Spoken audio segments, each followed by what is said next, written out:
Hello people, we are Tottenham TV back here for another live stream for you guys, and it really is, I always say it, but this really is action-packed live stream. We have got so many segments to bring to you today. You're going to have segments falling out of your ears. But how are we all doing today, guys? I think everyone's happier, everyone's calmer. 4-0 win against Copenhagen, Man United round the corner. I'm not going to bring up the stats about Manchester United until tomorrow because tomorrow's preview day, and yeah, it'd be too much of a jinx to put on it talking about it this early. Hoderbolt said, is Van de Ven still running? I think so. He hasn't stopped. He hasn't stopped. Literally. He runs home these days, doesn't he? It's quicker for him to run home than drive, I think. Yeah, he's probably in Manchester by now, the way he was running. But look, we've got a Tottenham update, which we'll bring to you first today, and we're going to start off talking about the legal battle that Tottenham have been in with Ineos. The Telegraph has been reporting that Sir Jim Ratcliffe's company Ineos has agreed to pay Tottenham Hotspur more than £11 million to bring the ongoing lawsuit to a swift conclusion. Ineos were accused of breaching a 5-year minimum contract signed in 2022 worth £17.5 million. Ineos pulled out when they took stake in Manchester United. So over £11 million in the coffers there. Close to an Antonin Kinski right there. Not bad. It's not bad going. And I think they were threatening to countersue, weren't they, for something?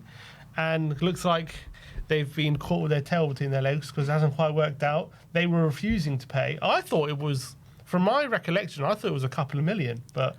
So I could have sworn I saw a report yesterday saying that the settlement was going to be like 1 million. Yeah. So this report is saying over 11 million. Is it a typo? You typed an extra 1 by accident?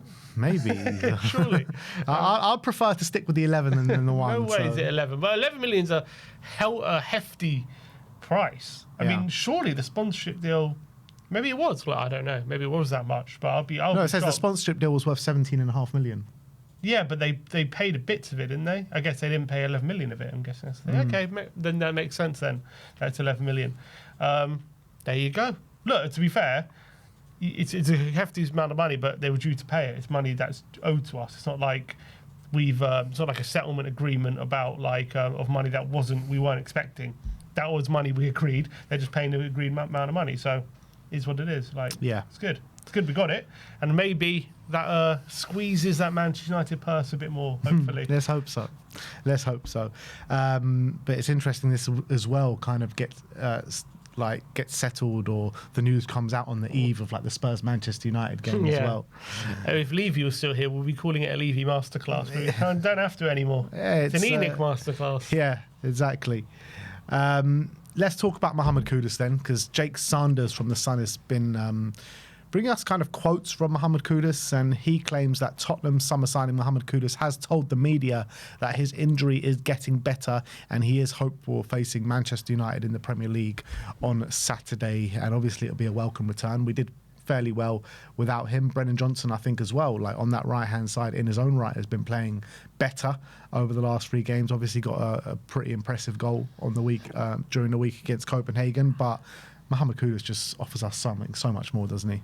Yeah, I think this was from what I gather, this might have been maybe a passing comment after the Copenhagen game, maybe when they were in the what do you call it? The mix zone. The mix zone. I think maybe he might have done that. I'm assuming that I don't know that for sure because he wasn't anything videoed or anything like that. I'm assuming it was some sort of passing comment, but I think obviously he's so vital to us, or he has been. He's kind of been too vital though. This is the point I was making before the United game. I feel like sometimes when he's on the pitch, he's such an easy out when we're building up and we're under pressure. It seems as though the team has been focusing too much on getting the ball to him and allowing him to relieve the pressure rather than looking for other solutions. And our 2 best attacking displays have been when he's not been on the pitch. So take of that what you will. But I do think if we can get him in within this structure that we've been implementing over the last few games, especially against Copenhagen, you think, wow, that could be something that we could really harness. And I think against Everton, he played him and Xavi together in the 10 with Brennan on the right. I wonder if that's the direction Frank will go with. Obviously, Odegaard, though, you can't really leave him out at the moment. So he's got a few selection thoughts. He could just take up Brennan and put Kudus there anyway. But it gives us some really good options. Yeah, it really does. I would like to see that dynamic of Odegaard on the left, Kudus on the right. and Javi in the middle with Muani up top. I think that could work really well. But yeah, good news that he's hopeful of making the Manchester United game this weekend. On Mickey van der Ven, Matt Law has been speaking, and he says that Tottenham want to reward Mickey van der Ven with a new contract and a pay rise to reflect the fact that the club rate him and Christian Romero as one of the best centre-back pairings in the Premier League. Spurs see the centre-back duo as players that they want to build around following the departure of Son Heung-min. The Dutch defender is Tottenham's top goal scorer this season with 6 goals. I mean, even before this goal and before these recent performances, we've been hearing about the next contract offer will be to Mickey van der Ven. I believe he's on around 80 to 90 grand a week or something along those figures. Romero's on about 195 grand a week. Do you feel like they're going to offer him kind of pay parity with Romero, or just kind of a touch below? Well, I think after that goal, probably adds around 20 grand to a week to his demands, probably, after he showed what he's capable of in front of goal. It's interesting, the thought process of building a team around 2 centre-backs. It's not something you hear too much. I mean, I guess you could say maybe Arsenal have done that with Gabriel and Saliba, but it's not something teams often do. You usually build teams around maybe like it's centre mids or creative midfielders or whatever. And also thought about building a team around Romero and Van der Ven when we haven't had a season yet where they're both being able to stay fit. So I don't know about... He's lasted past 10 games. He has, and that's positive. Romero's, I know he's had a few knocks recently, but he's by and large been fit as well. So if that continues, great. But I think, I don't know if the talk is premature. I think we all know that Romero and Van der Ven, when they're together, phenomenal partnership, and our record with them together has been very good in general, and defensively been very good. I think just as a team we win a lot more games when they're there, and I think they complement each other so well. I think if they're both available and both stay fit, I can't think of too many players we can get who you want to break that partnership up for. I think they are phenomenal, and I would probably build the team around that. It's just a matter of fact of, can we sit here right now and say we want to build a team around 2 players who we still need to see them stay fit for a whole season together? That's obviously something. But put that to one side, let's say they can. Yeah, I would say pay parity. Well, Romero's captain.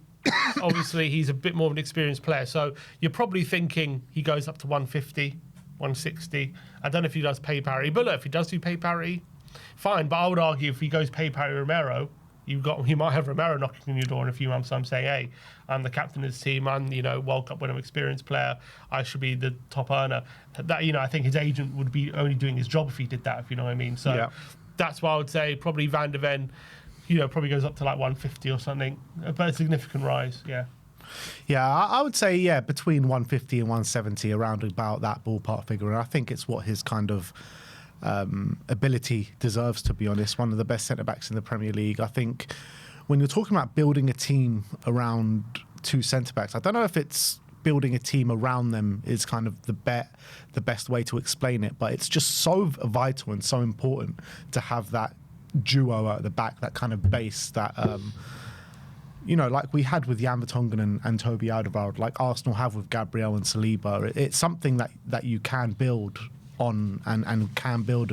So I guess it is kind of building a team around them, because that's your solid base at the back. That's your tried and tested method. And I've said it a number of occasions now during live streams this season, but I do believe that these 2 are the second best back pairing in the Premier League after Gabriel and Saliba, and I do put them above Van Dijk and Konate at this moment in time. I really believe that. So I think it's so important to tie. We've tied Romero down. Now it's really important to tie Mickey van der Ven down.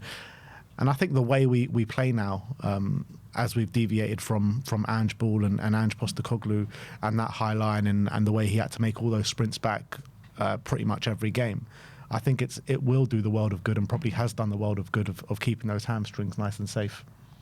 Yeah, it's not like he didn't have a run out when he scored that goal, though. Yeah, I know, of course. I'm joking. But it was. I agree. I think he's keeping fit. He's looking good. So hopefully he just stays fit. Look, at the end of the day, time will tell. At the moment, it's really positive, and he doesn't look like he's exerting himself too much in that sense. And it kind of feels like at the moment he's only sprinting when he really needs to. And I also felt like maybe the last 2 seasons, like, even when he didn't need to, he always went into like a full sprint when he would like finish like 2 or 3 yards ahead of his attacker. Now it's like, I don't need to go full pelt, because even when I'm at 80% pace, I can still outpace the attacker. And I feel like he's controlling himself a lot better. You know, I was actually looking at the stats from the game in midweek against Copenhagen, and I was looking at the players' fastest sprint speed in the game. You know, Mickey van de Ven didn't even produce the fastest sprint speed in the game for us. So Odebear did a higher sprint, and also Brennan Johnson did a higher sprint than Mickey van de Ven on the day. There you go. Which is crazy. Even for the goal. Yeah, like in terms of top speed. That's like Mickey crazy. van de Ven was like 3rd or 4th in the team. Yeah, I think that goes to show that he's kind of using it sparingly, more as a last resort rather than a go-to. But I also think that was something he was working on when he came back from injury. I think you did see a difference last season when he came back in April of how he was managing himself. He said he worked on a lot of things, and they're definitely being implemented this season as well. And I think the way we're playing as well has contributed to that. Yeah, absolutely. So, yeah, like I said, imperative, so important to Spurs to get this contract tied down, and hopefully we can do it sooner rather than later. Because if we don't, and if he does kind of like dig his heels in a little bit, like, he's just getting better and better, Mickey van de Ven, and big teams will come in for him. Do you think he ends his career at Tottenham? Obviously, we all want that. But, like, let's say down the line, 3-4 years' time, I don't think he ends his career at Tottenham. could we be potentially looking at a world record fee for a centre-half? You could say that, but I mean, you could say the same for like someone like William Saliba, because I don't think he ends his career at Arsenal either. So I think he's going to end up at someone like Real Madrid. Like, these players are so young. They can have an amazing career at their current clubs now and still go on to have an amazing career at another club. Hopefully, yeah. We will never. I don't think we're ever going to sell to someone in England, though, are we? We'll try not. No, I don't think so. Yeah, it's pretty much. I wouldn't be surprised. Maybe Barca, I guess any of the big clubs. But we were talking about a player, who if he stays fit, he's like going to be close to 200 million if he stays fit. That would be crazy to think of. But let's just enjoy him while we can, because obviously I think he will be here for the foreseeable future. Just get that deal signed. But yeah, he's just a joy to behold watching him, because like 6 goals a season. Like, we talk about how good he was last season, and I think he's just improved on that in every kind of metric this season, even from the way he's defending. Like, I think he defends so much better. His aerial ability, his way he can kind of dominate centre-backs or strikers, from the other end of the pitch. I think he's just improved in every facet this season, in my opinion. And I don't know if that's down to Thomas Frank or just his natural progression as a footballer, but I think it's just been brilliant to see. Is there any part of you that thinks, when you're watching him stride forward like he did against Copenhagen in midweek, a bit like how Bell started his career at left back and then just became a left winger because he was so good going forward? Like, is there any part of you thinking, could Van de Ven be of more use going forward? Like, could that be a future position for him? Like he's playing a centre back at third, he's brilliant, but like, is that a weapon that's just, you want to use more? I mean, he looks better up front than most of the players that we've got up front, to be fair. And that finish as well. And he's not. That's not the. I'm not saying he's a striker. I'm just saying that he's not the first time he's showing that finishing ability on his left foot. Yes, he's got good finishing ability as well. Maybe. Obviously, playing striker, there's so many different aspects to it. But when you add in that pace, he's like strides forward into space like Bale does sometimes. But maybe it's a weapon we can use kind of late on in games, when instead of Romero, the one going forward, like, he can go forward. Like, you know how like Manchester United as well, in the last couple of minutes when they're desperate for a goal, Harry Maguire goes forward. Like, why can't we do that with Mickey? Mickey's always the one staying back. But you kind of want him when the game's open. Yeah. That's where you want him going forward. Yeah. Kind of. Counter-attack. Play him up front away at City. Away at PSG, trial it. Why not just as a marauding left back? Like, he's done that left before. wing back. He's done that. Then you're thinking. Then you're worried about his hamstrings, aren't you? But I guess you could say the same if he's a left wing or something. Look, the thing is, right, if he can do what he does and do those runs from centre back, then just keep him at centre back. Yeah, you know what I mean? Yeah, but then you could, like Bell was doing it at left back, and he was just so good. You had to move him further forward. Yeah. I'm saying, like, could the same be said for Van de Ven? So, this year centre back, next year number 6, the year after number 10. He's on track for 15 goals at the moment this season. Oh, mate. Who is the last defender that scored that many for us? It must have been Vertonghen. For us, yeah, the thing is, Vertonghen, when he first came, he scored loads of goals, and then it kind of dried up. He wasn't really a massive goal scorer after, albeit he was always very good technically. Toby was actually the one who scored a few more goals. True. Do you remember when we first signed Vertonghen, we saw all these videos of him scoring these free kicks and all this kind of... I think he's got 5 or 6 goals in his first season. I remember he got a brace at Anfield as well. But he used to take these free kicks for Ajax. He used to score long range goals, yeah. And then he went a long time. I remember it was a thing. He went a long time without scoring until he scored. I can't remember what game it was, but I remember it was a whole big thing. He finally scored a goal. Yeah. But in terms of the goal scorer defenders, Eddie King was never a massive goal scorer either. But did Toby ever score over 6 goals for us in the season? I don't think 6. He probably got... I think he got 5 one year. I don't think he ever got 6. So, this must be our biggest scoring defender for some time, man. A long time. I think Romero once got 5, but never 6, yeah. But I guess one of them was in a Super Cup, but yeah. In all comps, 6 goals still counts. And we're only early November. Yeah, I know. Mad, isn't it? I mean, I envisage the goals will probably dry up, but who knows? Maybe they won't. Never. They're never drying up this season. He's going for double figures, man. What is a record for a centre-back in all competition? Maybe John Terry at some point. He got quite a few goals. I mean, Gabriel, he must have got quite a few over Gabriel, the season. he does get a lot, but I think last season he got the same amount as Romero or something I saw. So it wasn't actually as many as you think, but as much as it was a lot. So I don't know. Yeah, I don't know. The record in a season for goals for a centre-back. Who? John Terry got 6 in a season. But this is all competitions, though, so John Terry probably got more in all competitions. Well, you reckon he had a 10-goal season? Maybe. Maybe not 10, but I don't know. But Luka Vuskovic is coming as well. Vuskovic. He had an 8-goal season, John Terry. Okay, so he had an 8-goal season. Wow. I'm trying to think of other... Van de Ven's only 2 goals off that. Not exactly. Well, that's mad to think about. That he could be on for a 10-goal season. It's only 4 more goals in all competitions from now to the end of the season. Crazy. That's not unrealistic at all. No. Anyway. In form as well. What is he? 3 goals in his last 4 games or something? Let's move on and talk about some potential transfer rumours. The Bleacher Report reporting that Tottenham have been keeping close tabs on Wolfsburg's defender Konstantinos Kouliarakis. They've added him to their list of centre-backs for incoming transfers. Thomas Frank would ideally like a left-sided player to cover Mickey van der Ven, and Kouliarakis ticks that box. So another centre-back from Wolfsburg. Centre-back from Wolfsburg, you say? Left-footed. Bring him in. Bring him up. I've seen enough. I've heard enough. Get him in. I know he's quite young as well, and we need a backup to Van der Ven. And it allows Van der Ven to go further up the pitch. Exactly. Get Van der Ven up front, get him a left wing, get this guy, and get the Van der Ven regen.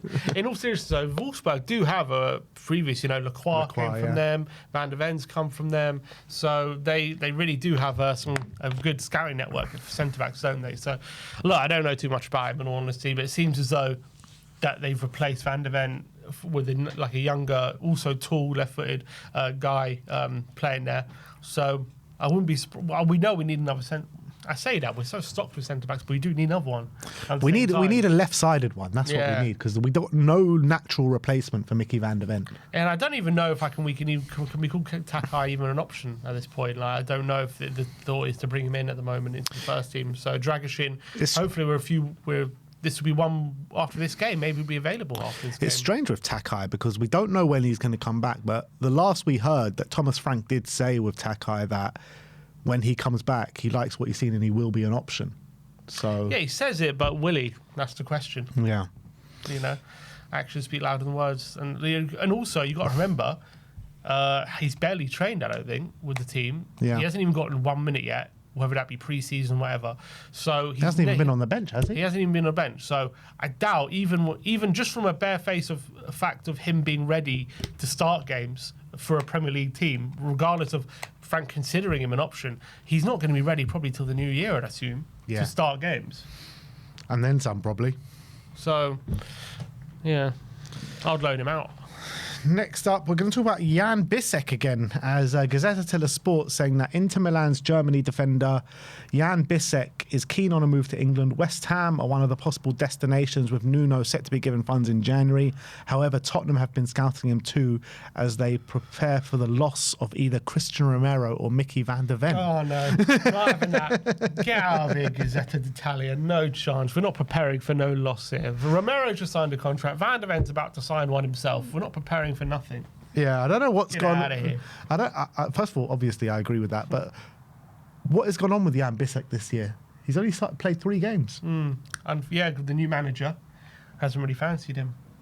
They still played a 3-at-the-back system, but yeah, he seems to prefer the other options. I don't know. Yeah, he seems to be playing in the Champions League, but not in the league, which is a weird dynamic. But yeah, Yann Bisseck, would you take him? Yeah, as a backup. Just not in replacement for Coutinho Romero and Mickey van der Ven. No, if we're preparing for the loss, it's not Bisseck isn't the replacement, I don't think. I think any report that says we're preparing for a loss of Mickey van der Ven and Coutinho Romero can get straight in the bin. You can chuck them away.